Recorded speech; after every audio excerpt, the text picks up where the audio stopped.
بنت بتحمل من خطيبها اللي مات من 5 سنين. فيلمنا بيبدأ مع فليب وهو بيجري في الغابة وهو هربان من حد بيجري وراه، ورجله مكسورة وبيساعد بالعكاز وبيقع ويسيب العكاز وراه وبيفضل يزحف وبيستخبى ورا شجرة. وبنرجع قبلها بأيام وبيكون فيليب قاعد في البيت وباب البيت بيخبط، وبيقوم يفتح الباب بيلاقي ميليسيا حبيبة أخوه روني اللي مات من 5 سنين، وبتكون حامل في الأسبوع 39. وبيدخلها البيت وبيطلع يقول لمامته. بتبقى مامته مش عايزة نشوفها من يوم ما توفى ابنها، وبتنزل تتكلم معاها وبتسأل ميليسيا عن والد روني. بتقول لها إنه هاجرهم عشان يعيش مع مراته التانية، وميليسيا بتديهم شريط كاسيت خاص بالوسيطة الروحانية والمعالجة النفسية بتاعتها عشان يسمعوها. وبعد ما بيسمعوه ما بيفهموش حاجة، وبتقول لهم ميليسيا إنها كانت بتحب روني جدا، وإنه أول حب وآخر حب في حياتها، وهي واثقة إنها حامل منه. فبتطردها تشارلي من بيتها لأنها مجنونة. وفليب بيقول لها 5 سنين مرت إزاي أنت حامل في الشهر التاسع، وده مستحيل.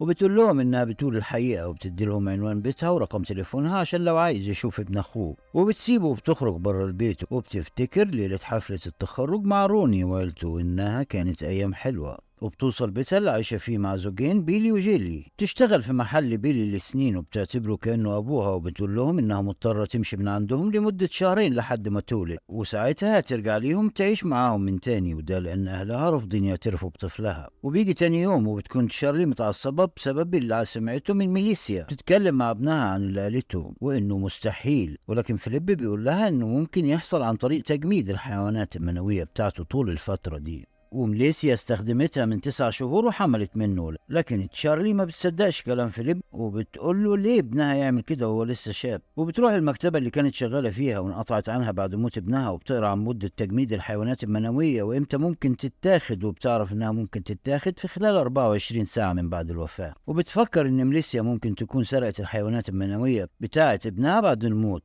وبيكون فيليب رايح لصاحبه يمكن يكون عارف اي معلومات عن ميليسيا وعن الحمل بتاعها، وبيقول له انها اختفت من فتره وما قدرتش تكمل حياتها بشكل طبيعي بعد موت روني، لانها بتحس بالذنب واهلها طردوها من البيت بسبب الشعوذه اللي مهووسه بيها. وكانت مصدقه انها تقدر تتكلم مع روني تاني، وانه ممكن يجيب لها رقمها من صديقته لانها شافتها من شهر في المحل وخدت رقمها. بتتصل تشارلي بطريقه ريتشارد اللي شغال دكتور في عياده خصوبه، وبتساله عن امكانيه حمل ميليسيا، لكنه بيأكد لها انه مستحيل اللي بتقوله ده يحصل وان في حاجه غلط. وبعد ما بيقفل معاها بيتصل بابنه وبيتاكد من كلام امه، وبيقول له انه مش مصدق ميليسيا وان اكيد كان ليها حبيب. بس تشارلي بتفضل تفكر في حمل ميليسيا، بتفضل تقرا عن الموضوع وبتجيب كتب كتيره من المكتبه وبتقراها. وبيكون فيليب رايح لمحل الوسيطه روحانيه عشان يسال عن ميليسيا، بس الوسيطه بترفض انها تقول له اي معلومه عن زباينها، بس بتقول له انه ممكن تعمل له جلسه نفسيه وبيوافقها. وبتقدر الوسيطه انها تخمن ان فليب يبقى هو اخو روني، لان ميليسيا دايما كانت بتتكلم عن روني واخوه، وبتقول له انه ممكن يتعرض للاذى قريب هو والمقربين ليه، وبترفض تقول له مين اللي هيأذيه. لكن الاهم انه يخلي باله تنهي الجلسه معاه. وبتروح تشارلي لبيت ميليسيا عشان تتكلم معاها، وبتقابل جيل جارة ميليسيا اللي هي مأجرة الكوخ منها، وبتعرفها تشارلي بنفسها انها ام روني. فبتشكرها جيل جدا على الشيكات اللي استاذ ريتشارد بيبعتها لها كل شهر يجار للكوخ بتاع ميليسيا. وبتفهم تشارلي ان ريتشارد لسه على تواصل مع ميليسيا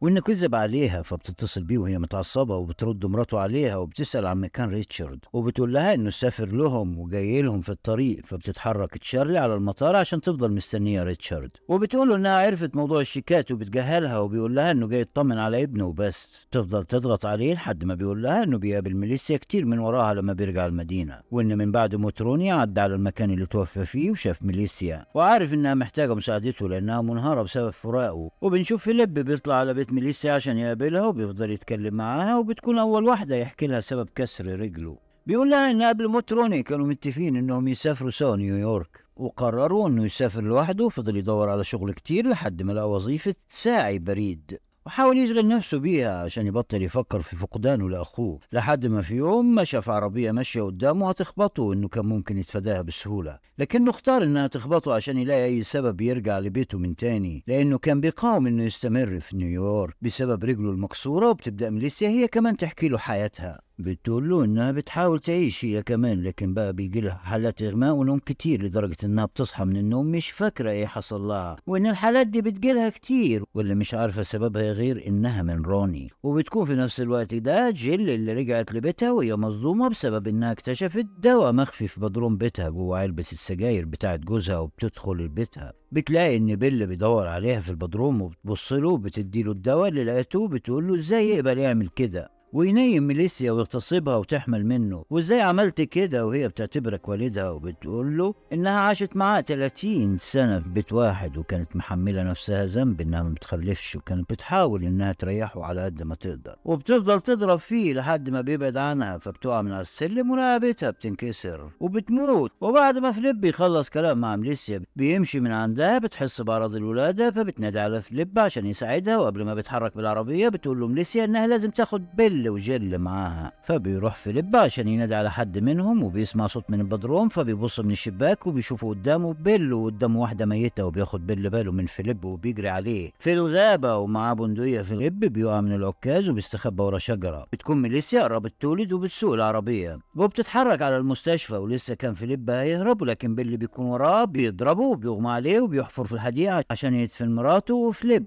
في نفس الوقت ده والدة فيليب وابوه بيدوروا عليه وبيروحوا لبيت ميليسيا وبيخبطوا على الباب، وبيفتح لهم بيلي وبيقول لهم ان ميليسيا مش موجودة. لكن شارلي بتحس ان في حاجة حصلت لابنها وبتتصل بيه، وبتلاقي موبايله في الجنينة لانه وقع منه اثناء هروبه من بيل. وبيدخلوا جوه بيفضلوا يدوروا لحد ما بيوصلوا للبدروم، وبيلاقوا جيل ميته قدامهم، وبيدوروا على فليب وبيكون بدأ يفوق قبل ما بيل بيدفنه، وبيمسكوا في بعض وبيحاول فليب يهرب، لكن بيل بيهجم عليه وبيحاول يخنقه لحد ما بينجح انه يوصل للبندقية وبيضرب رصاصة منها. وبيسمع ريتشارد وتشارلين صوت الرصاص، وبيروحوا للمخزن وبيلاقوا بيل عايز يضرب نار على فليب، وبيوقفوا قدامه عشان يحموا ابنهم، وبيقول لهم انه ما كانش قاصد يأذيها. وبيخرج ريتشارد وفليب وتشارلي من المخزن وبينتحر بيل، وبنشوفهم مع ميليسيا في المستشفى، وبنعرف ان روني مات بسبب حادثة سيارة، ومع ميليسيا يوم حفلة التخرج.